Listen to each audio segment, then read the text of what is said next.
பஞ்சாப் மாநிலம் பதன்கோட்டில் தீவிரவாதிகள் நடத்திய தாக்குதலில் உயிரிழந்த லெப்டினன்ட் கர்னல் நிரஞ்சனின் உடல் இன்று காலை 10:30 மணியளவில் அவரது சொந்த ஊரான பாலக்காட்டில் அடக்கம் செய்யப்படுகிறது.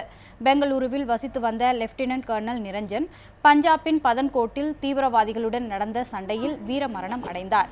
அவரது உடல் பெங்களூருவில் பொதுமக்களின் அஞ்சலிக்காக வைக்கப்பட்டது. பின்னர் சொந்த ஊரான கேரள மாநிலம் பாலக்காட்டிற்கு ஹெலிகாப்டர் மூலம் கொண்டுவரப்பட்டது.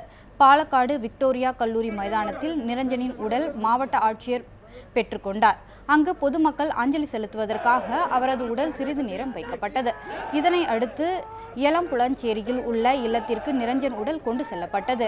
அங்கு கேரள அமைச்சர் மற்றும் அமைச்சர்கள் உள்ளிட்டோர் நேரில் சென்று வீரமரணம் அடைந்த லெப்டினன்ட் கர்னல் நிரஞ்சனின் உடலுக்கு அஞ்சலி செலுத்தினர். இன்று காலை 10:30 மணியளவில் அவரது உடல் இராணுவ மரியாதையுடன் அடக்கம் செய்யப்பட உள்ளதாக நிரஞ்சனின் உறவினர்கள் தெரிவித்தனர்.